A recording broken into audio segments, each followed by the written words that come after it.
sorry guys, I am a little bit emotional because I've waited so many years for Eddie Jones to come home, for my dad to come home and fix the Wallabies, and he's finally made it home.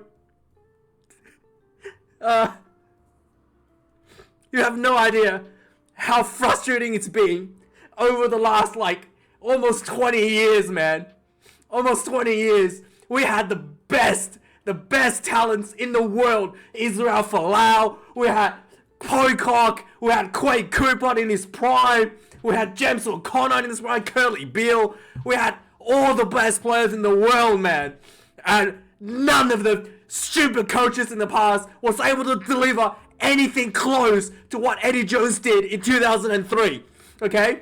The Jones team in 2003 in that final game against England is still the best ever Wallabies team in history. Despite we've won 2 World Cups prior to that, the level of rugby that was played in that test match against England was the best Wallabies performance I've ever seen in my whole life. And I've gone back and watched the games where the Wallabies has beaten New Zealand at Eden Parks and all that sort of stuff. The level of rugby is not the same from back then, okay? That was, and it still is, the best performance ever from the Wallabies, and that was from Eddie Jones.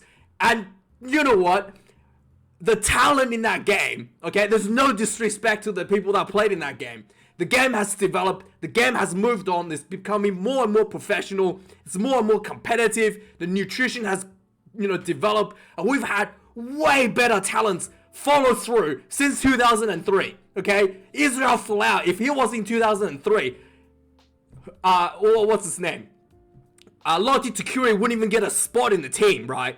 Quade Cooper, it's just, there's so many talent has come out of Australia over the years, and none of the coaches could even squeeze out a bloodless little cup win for us, okay? And let alone, Michael Checker's the closest thing we had going into the Rugby World Cup to get a second place against New Zealand.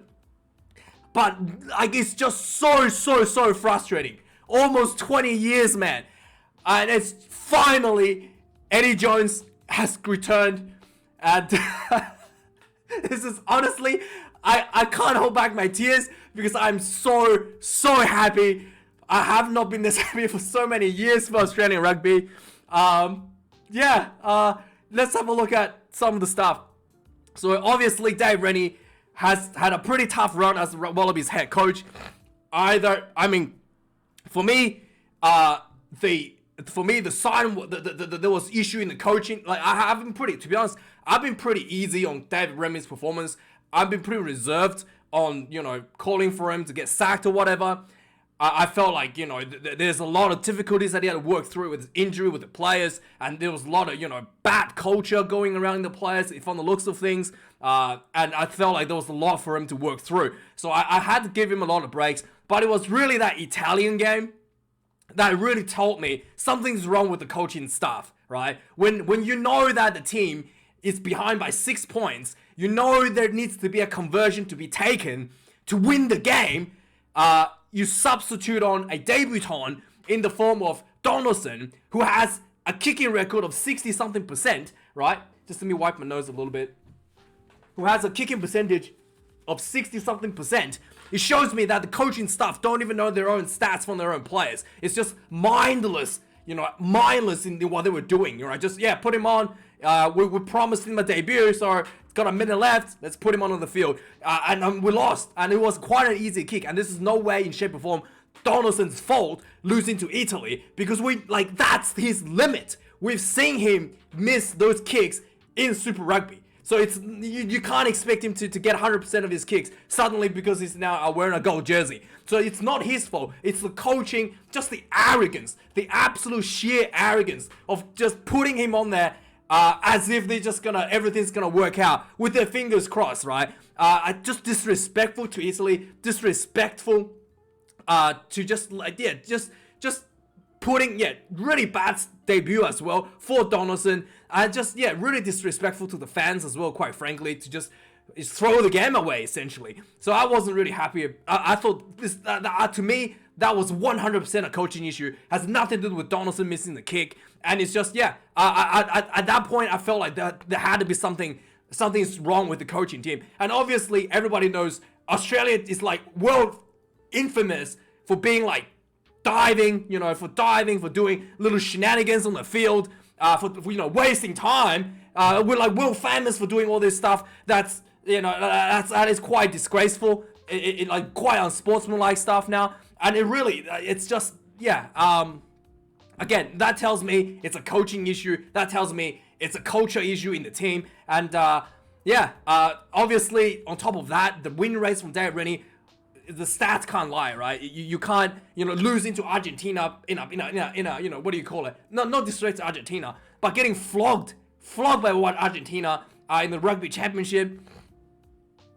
I mean, there's not much else to say. So let's look at some of the stats. So I think the key takeover is the current year 2022. Last year 2022 was the worst for the Wallabies since what? 1950 something, right? Let me just have a look. So he's got a winning percentage of 38%. For the Wallabies, this has to be the lowest ever, right, for the Wallabies. And I know that last year was the worst win rate since like 1958 or something. And it's just it just says a lot of and also like one of the things is that Dave Rennie keeps bringing back players from overseas, like old players like Quade Cooper, just not actually developing new talents as well, just to try to get by sort of thing. There's no like outlook into the future for him. In that regard as well.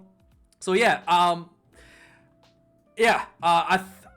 what's interesting, last week there was an article released that Dave Rennie was asked if Eddie Jones was going to join the team as an assistant coach, and Dave Rennie was like, I didn't hear anything about it. They had a training camp in the Gold Coast, and sure enough, he gets sacked and Eddie Jones is taken over as the head coach. And I don't know what else to say, man. Eddie Jones, England sacking him was quite a stupid move from England, in my opinion.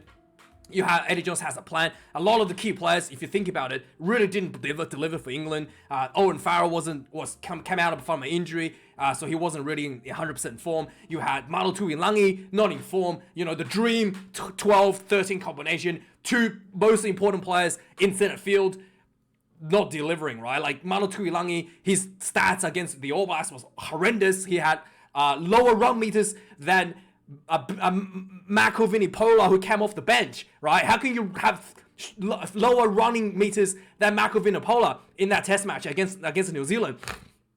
And then you had,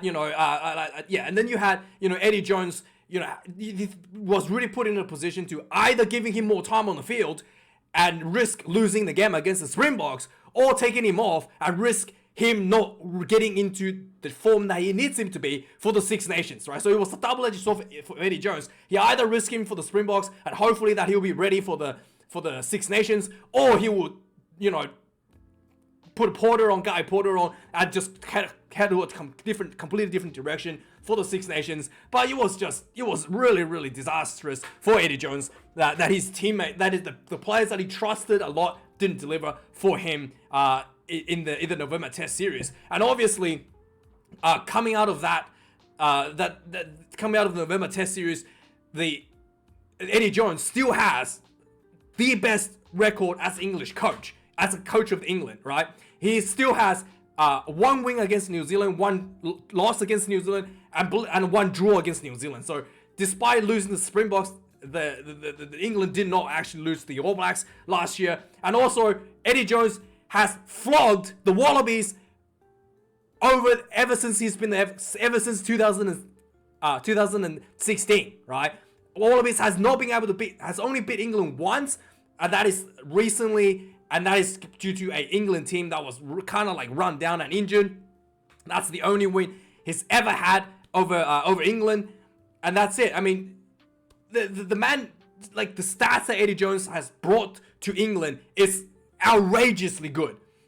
So all I have to say is thank you, England, and finally I have hope that the Wallabies can win the Rugby World Cup again. I honestly, I was...